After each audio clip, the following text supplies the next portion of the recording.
안녕하세요. 권중왕TV의 권중왕입니다. 오늘은 4월 15일 화요일 오전입니다. 화요일 오전 방송을 시작하겠습니다. 시청자 여러분들, 어제 비가 오고 날씨가 굳었죠. 강원도 쪽에 눈도 온다는 소식도 있었는데요. 날씨가 많이 기울어졌어요. 날씨가 많이 쌀쌀해졌어요. 이때 이 날씨를 갖다가 꽃샘추위다 이렇게 말들을 합니다만, 이제 오늘 지나면 날씨가 좀 풀리는 걸로 나와 있더라고요. 우리나라 정치권 여러분들 아시는 바와 같이 정치권은 조기 대선에 여야 출마자들이 속속 출마의 선언을 하고 있습니다. 앞으로 이제 경선들을 거쳐서 여당 대표, 야당 대표해서 후보가 결정되겠지요.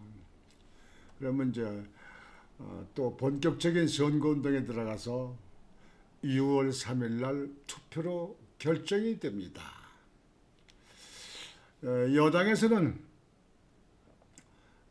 지금 많은 사람들이 출마 선언을 했지만, 이재명 대항마로 한덕수 국무총리를 차출해야 된다.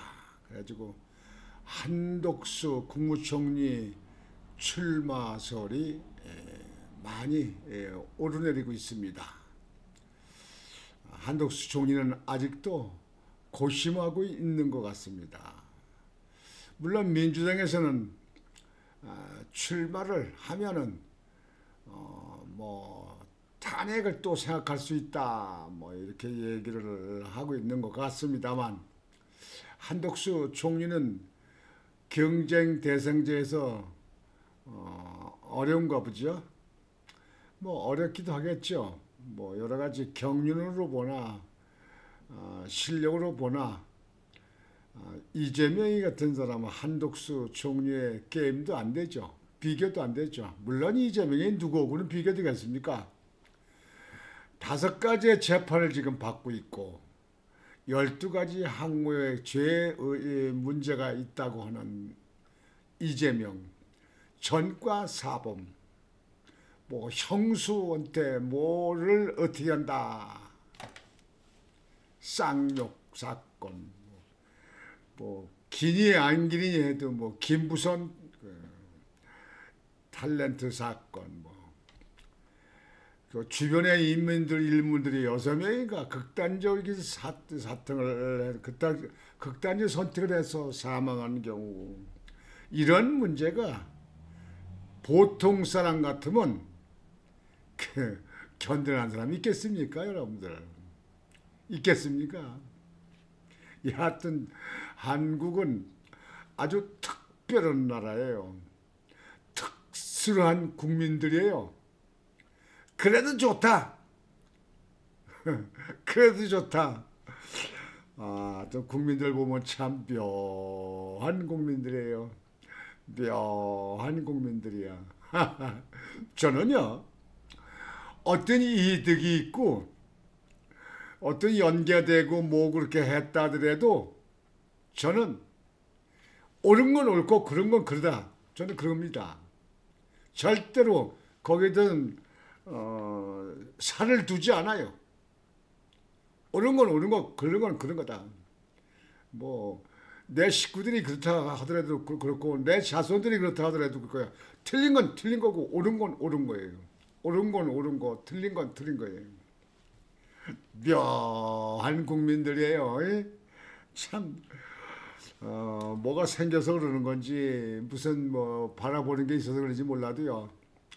그런 사람을 지지하고 그런 사람을 다 대통령을 만들었다고 하는 사람들 보면 묘한 사람들입니다. 이게 이래서 되겠습니까, 이 나라가? 이래서 여러분, 나라가 제대로 가겠습니까? 참 대한민국 용한 나라예요. 용한 나라예요. 하하 참.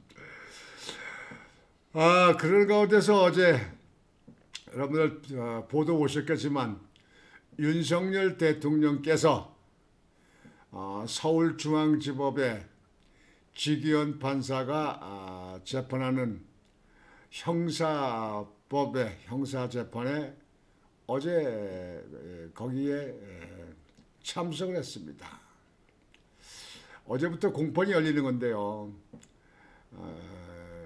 9시 50분쯤 지법에 입장을 해서 그래서 지법에서 오전 오후 해서 93분간 그 윤석열 대통령의 그 변론을 들었다. 그 항변을 했다. 왜 이렇게 쓸데없는 얘기를 했는가. 그런 얘기를 검찰한테 쫓은 거죠. 윤석열 대통령. 윤석열 대통령도 검찰총장입니다. 20수년을 검찰에서 있으면서 기소하고 공소하고 다 이런 것을 했던 베테랑입니다. 윤석열 대통령이. 그랬기 때문에 법을 너무 알기 때문에 윤석열 대통령이 비상계엄을 선포했지만 비상계엄으로 그 계엄이 다른 계엄과 같이 물리적으로 불법적으로 이렇게 하는 것을 막기 위해서 비상계엄을 사실상은 매뉴얼대로 한 겁니다. 매뉴얼대로. 첫째, 대통령이 비상계엄권이 있어. 나라가 시끄럽고 나라가 위태롭다. 나라가 어렵다. 그렇게 판단될 적에 대통령이 가지고 있는 고유권한인 헌법에 보장된 비상대권, 선포권이 있어요. 그래서 선포했어요. 비상계엄을 선포하게 되면 탱크도 동원할 수 있고 비행기도 동원할 수 있고 군대도 동원할 수 있고 군대도 완전 무장해서 뭐 실탄을 갖다가 뭐 아주 몇 배를 가져갈 수 있습니다. 물론 계엄의 매뉴얼도 있지만요. 근데 윤석열 대통령은 국회에 보낸 비상계엄 계엄군이 그죠? 뭐 200여 명에 지나지 않는 사람들. 그 다음에 제일 중요한 실탄을 다 뺐어요. 실탄 지급을 다 안 했어. 그리고 국회의원들 들어가는 거 막은 일 없습니다. 저도 그때 TV를 봤어요. 처음에 민간들이 많이 그 앞에 국회의장 말쪽에 웅성웅성하고 소란스럽지게 그쪽에 국회의원 들어가는 국회의원 증명만 확인하는 걸 봤어요. 그러니까 들어갔어요. 국회의원 못 들어가는 사람이 있습니까? 들어갔어요. 그래서 국회에 소집을 해가지고 비상계엄 해제해라. 즉시 해제라. 그렇게 결정이 됐어요. 그 얘기 듣고 2시간 몇 분 만에 해제했어요. 뭐가 문제입니까? 뭐가 문제예요?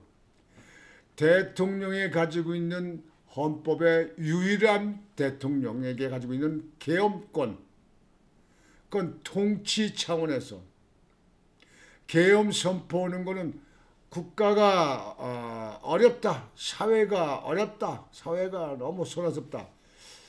이것을 판단하고 거기 결정할 수 있는 사람은 대통령 한 사람입니다. 그게 대통령 통치권이에요. 대통령 아닌 재판관들, 대통령이 아닌 검사들, 경찰들, 공수처, 국회의원들 이런 사람이 내란이다. 불법 계엄이다. 뭐다 하는 이야기는 그거는요.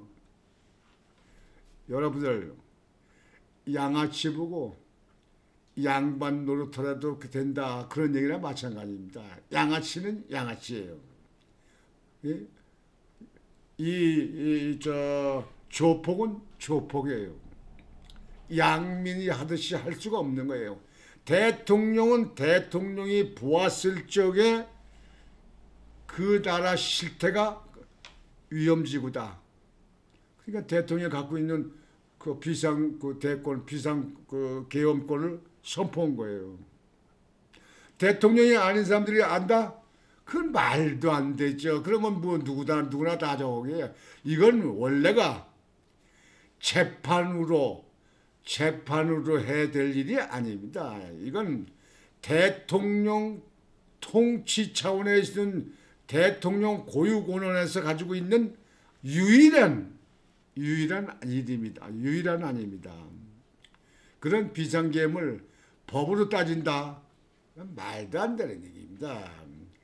누가 무슨 어디가 허리가 부러지고 모가지가 부러지고 뭐 눈이 빠지고 이빨이가 부러지고 뭐 이런 사건들이 있어요? 탱크가 밀어서 탱크에 깔린 사람이 있어요? 총으로 쏴서 뭐 어디 저 관통상에 있는 사람이 있어요? 그런 이야기는 나중에 임기가 끝난 이후에 형사적으로 조사할 분야가 있는 겁니다. 지금 이 계엄은 경희대학교 석좌 교수로 있는 허영 교수, 대한민국의 헌법 제1학자 허영 교수가 몇 번씩 말했지만요. 이 윤석열 대통령의 계엄은 불법이 아니다. 그리고 헌재에서 그렇게 다룰 문제가 아니다. 얘기했잖아요. 저도 거기에 적극 동의합니다. 여하튼 어저께 윤석열 대통령이 서울중앙지법에서 재판을 하는데 직접 본인이 거기에 대해서 검사의 공소가 부당하다, 코미디다, 웃기지 않는다, 엉터리다 이런 식으로 93분간 항변했어요. 나는 윤석열 대통령이 계엄을 선포하고 그 이후에 이렇게 파면을 헌재에서 당하고 내란몰이에 내란에 걸리고 이렇게 하는 거 보면서요. 대한민국은 그저 떼거지만 있으면 그저 숫자 인원만 많으면 그 단체가 밀어붙이는 대로 이기는 완전히 조폭 같은 나라가 아니냐 이렇게 생각도 들어요. 안 그렇습니까? 대통령이 여러분 내란을 왜 합니까? 아니 내란은 표현이 그게 대통령의 가당치나 합니까? 그게 가당치나 해요? 왜 그러냐면요. 내란이라고 일어나는 그 목적은 본인들의 이득을 위해서 본인들의 어떤 변화를 위해서 어떤 자기를 위해서 하는 거예요. 그게 내란입니다. 그렇게 집단을 이끌고 보니까 이게 폭동이라고 그렇게 하는 거 아닙니까? 근데 윤석열 대통령이 현직 대통령이 아닌 사람들은 내란할 수 있어요. 대통령을 끌어내리고 대통령 되고 싶고 대통령을 갖다가 자기들이 한번 밀고 올라가려고. 예? 근데요. 지금 현재 윤석열 대통령 현직 대통령이 임기도 남았어. 왜 내란을 합니까? 몰라요. 우리나라가 대통령 이후에 무슨 왕제도가 있어가지고 난 왕도 한번 하고 싶다. 그러면 모를까? 아니 그냥 가만히 있어도 대통령 임기 끝나는데 왜 내란을 합니까?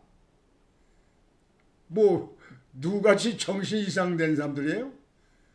아니 윤석열 대통령이 왜 내란을 해요? 난 내란 자체라는 말이 정말 완전히 어거지로 하는 거 아니냐는 얘기예요. 그런 생각이 들어요. 지금 현재 거기에 대해서 윤석열 대통령이 어제 아주 조목조목 거기서 반발을 하시더라고요. 그 검찰이 공소한 거기에 나와 있는 내용, 그 수사한 내용이 PPT로다가 갖다가 이렇게 보여줬는데 거기에 대해서 틀어달라 그래가지고 윤석열 대통령이 조목조목 반박하는 거예요. 코미디 같다. 코미디 같다. 난 참 윤석열 이번에 제 보니 결국은 윤석열 대통령의 승으로 끝나지 않을까 싶습니다. 제가 볼 때는 무죄가 되지 않으면 거기에 대해서는 아마 그 무혐의가 되는 뭐 그런 쪽으로 되지 않을까 싶습니다. 제대로 이게 재판을 할 수가 있거든요. 왜냐하면 이제는 뭐 이거 뭐 하루 이틀 한두 달에 끝나는 건 아니거든요. 또 1심 있고 2심 있고 3심 있지 않습니까? 대법원까지. 이건 오래 시간이 걸립니다. 그 오래 시간이 걸리되면 윤석열 대통령 페이스로 갑니다. 왜? 본인이 그 모든 현황을 알고 있는 건 본인만 알아요. 대통령만 알아요. 솔직히 이 검사들이 그 경수처고 경찰들이 다룰 문제는 아니었던 거예요. 대통령의 고유 권한이에요. 대통령. 통치의 통치. 대통령의 통치는 법으로 따지지 못합니다.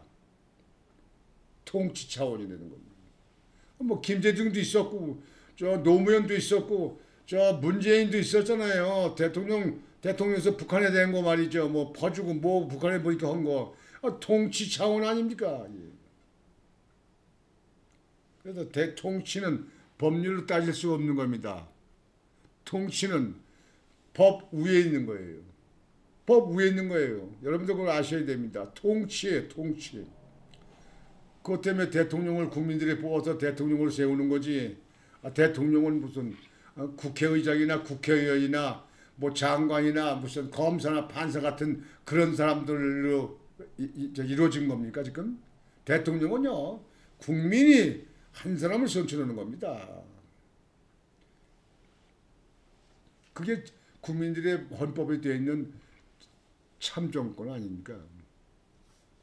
여하튼 윤석열 대통령께서 어제 그렇게 말씀하셨는데 아주 조목조목 우리 많은 그 시청한 국민들이 이해가 됐으리라고 봅니다. 정말 계몽령이 될 겁니다. 또다시 아주 확실한 계몽령이 될 겁니다. 한국 역사에 길이 남을 그런 윤석열 대통령이 되지 않을까 봅니다. 참 윤석열 대통령은 제가 볼 때는 실력으로 맞서는 그런 지금 현재 그 피고 재판을 받는 그런 분이 되지 않고 반드시 승리하는 그런 분이 되지 않을까 싶습니다. 두고 보시면 알 겁니다. 다음번에는 일주일 후에 21일 날 10시에 다시 재판이 열리는데 이때는 윤석열 대통령 측에서 검찰이 증인으로 내세운 데에 된 사람들의 반대 질문을 하게 됩니다. 여기서 중요한 것이 터져나올 겁니다. 왜? 윤석열 대통령이 국회의원들 끌어내라, 잡아내라, 뭐 유사를 깨고라도 그렇게 해라, 뭐 어떻게 이렇게 했다고 하는데 윤석열 대통령은 한 일이 없다. 그러면 얘기 끝난 거 아닙니까? 그 사람들은 이제 반대 신문하게 되면 너 윤석열 대통령한테 들었냐? 윤석열 대통령한테 들었냐? 저는 짓지는 않았습니다. 그러면 누구한테 들었냐? 누구 위에 사람이 그렇게 얘기를 했습니다. 그래, 그럼 그 사람 이름 대. 그 사람도 또 불러와. 그렇게 되면 이 사람은 그 들은 사람이 나올 거 아닙니까? 나중에는 꿈속에 들었습니다. 아니면 나중에 어떤 그 야당에서 그렇게 얘기를 하는 그런 걸 들었습니다. 무슨 얘기가 나올지 모르죠. 무슨 얘기가 나올지 모르죠. 그쪽에가 아주 곤란할 것이다. 이렇게 생각을 합니다. 그 다음에 여러분들에게 오늘 방송을 드릴 것은 지난번에 우리나라의 미국에서 발표한 민감 국가라고 있잖아요. 민감 국가. 그때 올해 초죠. 저는 외국 인터넷 들어가서 외국에 뒤져보다 보니까 민감 국가가 나왔더라고요. 그래서 민감 국가가 뭔가 그랬더니 민감 국가가 되게 되면 한국에서 미국의 어떤 연구하고 조사하고 뭐하고 하는 거에 대해서 제약이 좀 따르더라고요. 상당히 거기에 대해서 허가를 받고 뭐하는데 시간이 많이 걸리더라고요. 뭐 몇십 일에서 어떤 건 45일까지도 걸리는 거 있더라고요. 전제에 우리나라 민간 국가로 한번 결정이 된 적이 있었습니다. 근데 그걸 해제하는데 13년 6개월이나 걸렸어요. 13년 6개월 만에 해제됐어요. 그래서 이번에 민간 국가로 된 거에 대해서 15일, 그러니까 오늘인가요? 오늘부터 발효가 될 것 같은 그런 미국의 발표입니다. 그래서 이 민간 국가가 되면은 우리나라 연구 분야 연구원들이 미국의 연구실에 들어갈 때 이런 때는 반드시 사전에 허락을 받아야 된다. 허가를 받아야 된다. 그러니까 조건을 맞춰야 돼요. 그래서 시간이 많이 걸립니다. 그리고 또 많은 분들은 원자력 분야의 협력은 상당히 위축될 것이다. 지난번에 원자력 설계들 가지고 또 비행기를 한국으로 비행기를 타려고 하는 2023년 사건이 있잖아요. 2023년, 2024년 초 이렇게 사건이었는데요. 그때는 문재인 정부 시절 아닙니까? 그쪽에 그 사건도 터지고 그래서 한국은 미국은 아주 원리 원칙으로 따지는 나라 아닙니까? 여러분 미국의 민주주의, 한국 민주주의는 어림없습니다. 미국의 민주주의는 아주 여러분 소란스러운 것 같지만 그 중에서도 미국은 철저히 법을 지킵니다. 이렇게 민간 국가다, 이렇게 관세, 이렇게 결정이 되면 그걸 그냥 쉽게 그냥 이렇게 풀고 이게 안 됩니다. 거기 요건이 갖춰져야 돼요. 그래서 지금 현재 정부에서는 여기에 대해서 계속 논의를 하고 협약을 하고 그렇게 하는 것 같은데요. 우리나라의 미국과의 대미국과 이게 협약하는 게 지금은 이제 한덕수 총리라도 국무총리에 들어왔기 때문에 이제 대통령 대행을 하고 있기 때문에 미국에서 그래도 트럼프가 전화도 해주고 이렇게 하는 것 같지만요. 한덕수 총리까지 탄핵당했을 때는 한국과는 상대를 안 해요. 그래서 한국이 미국과의 협상에 굉장히 불리한 쪽으로 지나왔던 건 사실입니다. 그래서 우리나라는 미국의 트럼프 대통령이 취임식 때부터 시작해가지고 탄핵 정국으로 들어가가지고 대미국에 대한 협상 내에서는 뒤로 처진 그런 모습이었다. 그렇게 볼 수 있는 겁니다. 솔직히 지금 현재 대통령이 빨리 되고 싶은 사람들이 조기 대선을 해서 대통령이 한번 되든지 떨어지든지 하여튼 해보자. 이런 속셈인지 뭔지 모르겠습니다만 지금 현재 윤석열 대통령의 계엄 선포를 갖다가 내란몰이로 그걸 갖다가 탄핵을 해가지고 결국은 윤석열 대통령을 끌어내린 것은 국가에 엄청난 손실이 온다 이렇게 볼 수 있습니다. 뭐 이재명이 지지하는 국민들은 그런 거 생각 안 할지 모르지만 우리나라 중립 쪽에서 볼 적에 이 탄핵 정국으로 말미암아 국가의 그 경제적인 손실은 엄청나게 클 것이다. 이렇게 볼 수 있는 것이 일반적인 국민들의 생각입니다. 어떤지 윤석열 대통령이 이제 탄핵은 됐습니다.